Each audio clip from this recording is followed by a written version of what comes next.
कौन कहता है कामयाबी किस्मत तय करती है। कौन कहता है कामयाबी किस्मत तय करती है।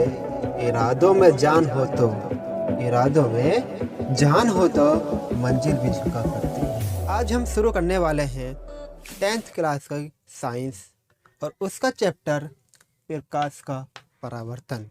लेकिन मेरी आदत क्या है कि मैं सबसे पहले 10वें पार्ट से ही शुरू करता हूँ। ये मेरी एक आदत है, इसलिए हम आज शुरू करने वाले हैं प्रकाश का परावर्तन। ये चैप्टर नंबर 10 है और हम स्टेप बाय स्टेप ऐसे ही पढ़ाते रहेंगे, कोई भी चैप्टर नहीं छोड़ेंगे। शुरू करते हैं आज का चैप्टर। पहला टॉपिक आता है प्रकाश का परावर्तन किसे कहते हैं। प्रकाश का परावर्तन किसे कहते हैं, तो ये समझते हैं इसको क्या होता है। ये प्रकाश का परावर्तन क्या है? जब कोई प्रकाश की किरण किसी चिकने पृष्ठ पर पड़ती है तो वह वापस उसी माध्यम में लौट जाती है जिस माध्यम से वह किरण आई थी। समझते हैं इसको थोड़ा सा। प्रकाश किरण का चिकने पृष्ठ से टकराकर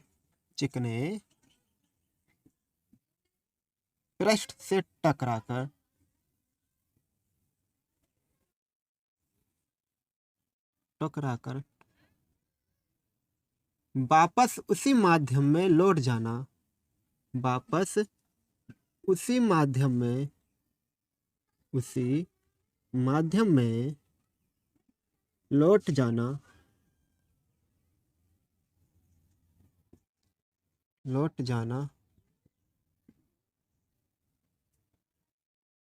जिस माध्यम से प्रकाश किरण आई थी।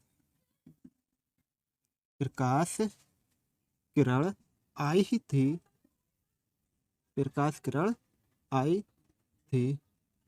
उस घटना को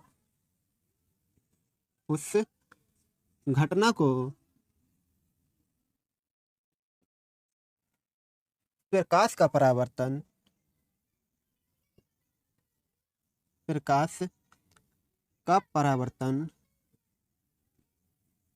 कहते हैं।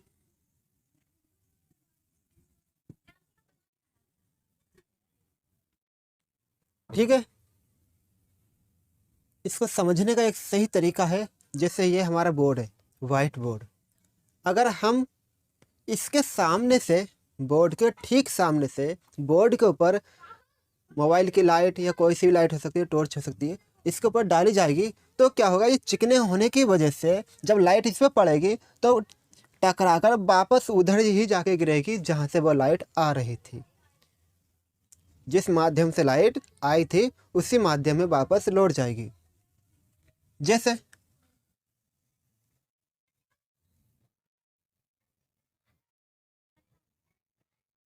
ये कोई दर्पण है, दर्पण बोले तो आईना। ठीक है,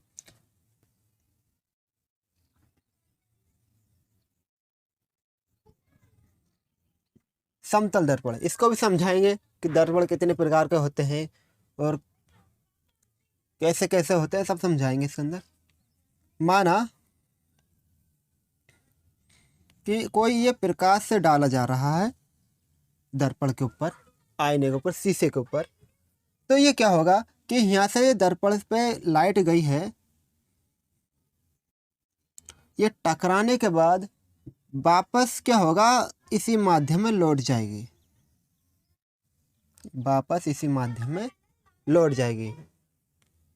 जो प्रकाश की किरण डाली जाती है उसको आपतित किरण बोलते हैं। जैसे ये किरण थी, इसको हम क्या नाम देंगे, आपतित किरण।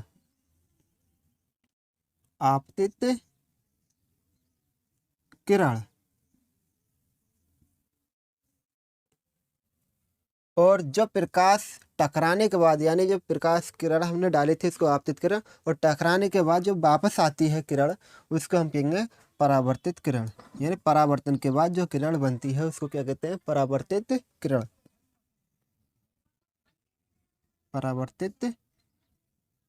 किरण।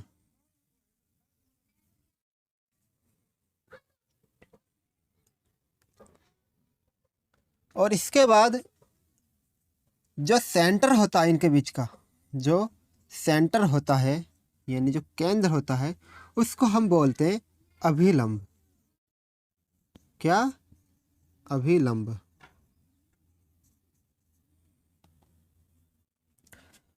अभिलंब और आपतित किरण के बीच बनने वाले कोण को आपतन कोण बोलते हैं, जिसको हम आई से प्रदर्शित करते हैं।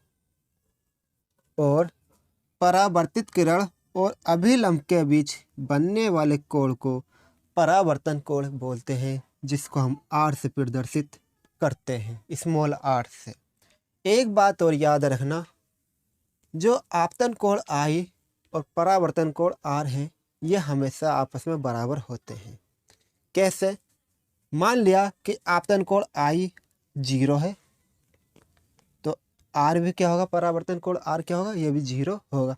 मतलब यह हुआ, अगर ये अपना कोई दर्पण है, कोई आपतित किरण इतनी दूर से आ रही है, ठीक, कोई आपतित किरण इतनी दूरी से आ रही है, इतनी ऊंचाई से आ रही है, इतने कोण से आ रही है, ये तो हमारा अभिलंब हो जाएगा ये। तो क्या होगा, परावर्तन कोण भी, यानी जो परावर्तित किरण होगा वो भी हमारे इतनी दूर को ही जाएगी। अगर आपतन कोण आई और ये आपतन कोण आर है, ठीक है, अगर आपतित किरण यहाँ से डाली जा रही है, इतने एंगल से डाली जा रही है, तो क्या होगा कि परावर्तन कोण भी इतने ही एंगल से ही निकल के जाएगी। अगर सीधी लाइट जा रही है, मतलब कि जब अभिलंब के समांतर बिल्कुल ठीक, कोई एंगल का कोई एंगल नहीं रहेगा, डायरेक्ट डाली जा रही है इधर को आपतित किरण, तो क्या होगा, परावर्तित किरण भी वापस इधर को ही लौट जाएगी, क्योंकि दोनों के कोण सेम ही होंगे। तो सेम होने की वजह से एक दूसरे के पास ही आएंगे, ठीक है। इसको साफ कर देते हैं। अब आते हैं प्रकाश का परावर्तन किसे कहते हैं। ये तो हो गया, ये इतना ही है कि प्रकाश किरण का चिकने पृष्ठ से टकराकर वापस उसी माध्यम में लौट जाना, जिस माध्यम से यहाँ एक रह गया है छुटा हुआ, जिस माध्यम से प्रकाश किरण आई थी, उस घटना को प्रकाश का परावर्तन कहते हैं। यह समझ लो, ये अपना कोई आईना है, चिकना पृष्ठ है, बोर्ड ही मान लेते हैं कि यह बोर्ड अपना एक प्रकाश का परावर्तन के लायक एक चिकना पृष्ठ है। जब इसके पास कोई लाइट आएगी, इस प्रकार से कोई लाइट आएगी, तो टकराने के बाद वापस ऐसे ही निकल जाएगी। ठीक इसी प्रकार से ये अपने पास एक दर्पण ले लिया है हमने चित्र के रूप में। इसका जो सेंटर होगा उसको बोलेंगे अभिलंब। जब कोई प्रकाश की किरण आके दर्पण के ऊपर गिरेगी, तो क्या होगा, टकराने के बाद क्या होगा कि ये वापस लौट जाएगी, ये लौट गई। और जो प्रकाश किरण डाली जाती है उसको क्या बोलते हैं, आपतित किरण। और जो टकराने के बाद वापस लौट जाती है उसको कहते हैं परावर्तित किरण। अभिलंब और आपतित किरण के बीच बनने वाले कोण को आई से प्रदर्शित करते हैं, जिसका नाम होता है आपतन कोण। और अभिलंब और परावर्तित कोण के बीच बनने वाले अभिलंब और परावर्तित किरण के बीच बनने वाले कोण को परावर्तन कोण बोलते हैं, ठीक है, जिसको हम आर से प्रदर्शित करते हैं। अब आते हैं इसके नियम कि प्रकाश के परावर्तन के नियम कौन कौन से हैं। हेडिंग डालेंगे इसकी,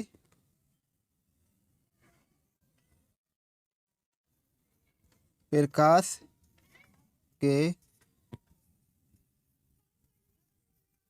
परावर्तन के नियम।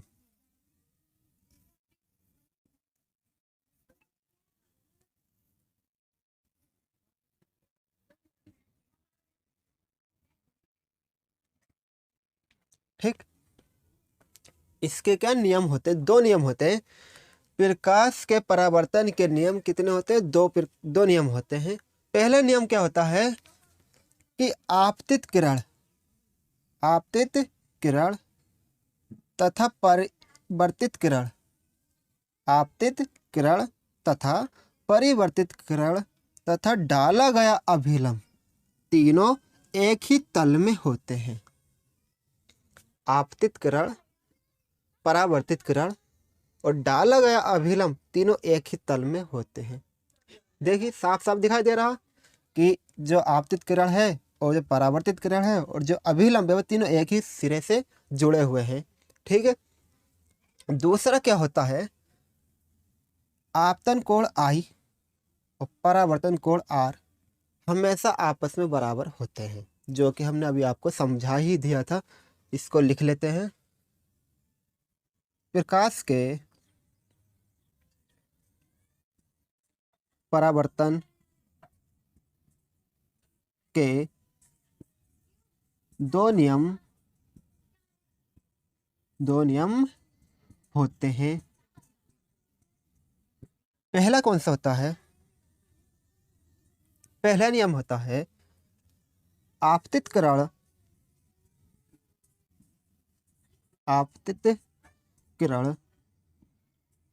और परावर्तित किरण तथा डाला गया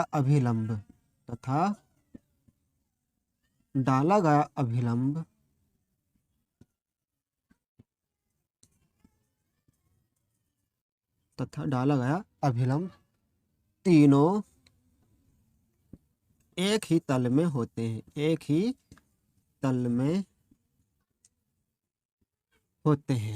तीनों एक ही तल में होते हैं। दूसरा नियम है अपने पास आपतन कोण I, आपतन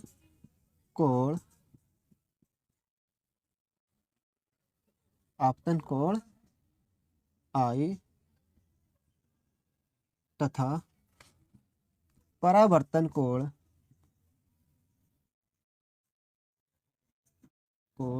R दोनों आपस में बराबर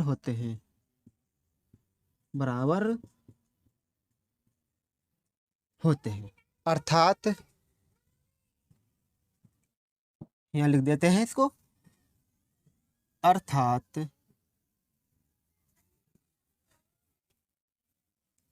कोण I बराबर कोण R।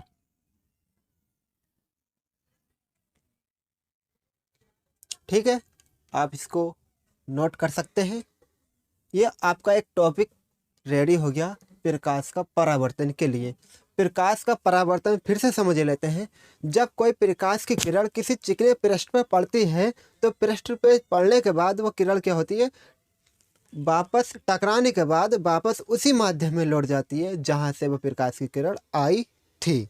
उसी माध्यम में, मतलब ये नहीं हुआ कि जिस स्थान से छोड़ी गई है उसी स्थान पर ही पहुँचेगी, नहीं, वो कोण के ऊपर निर्भर करता है कि आपतन कोण जितना होगा उतना ही परावर्तन कोण होएगा। ठीक है। दूसरी बात, प्रकाश के परावर्तन के नियम, इसके दो नियम होते हैं, याद रखना। पहला नियम क्या होता है कि जो आपतित किरण और परावर्तित किरण और जो डाला गया अभिलंब वह तीनों एक ही तल में होते हैं। दूसरी बात कि दूसरा जो नियम है इसका वो क्या होता है कि आपतन कोण I और परावर्तन कोण R हमेशा आपस में बराबर होते हैं। ये दोनों टॉपिक, यानी कि एक टॉपिक है, एक में नियम होगा और एक में परिभाषा होगी, ये आपका टॉपिक पूरा हो जाता है। और इससे आगे के टॉपिक हम अगली वीडियो में बताएंगे। अगर आपने हमारे चैनल को सब्सक्राइब नहीं किया है अभी तक तो पहले आप सब्सक्राइब कर लीजिए और वीडियो को लाइक कर लीजिए। मिलते हैं फिर से नई वीडियो में।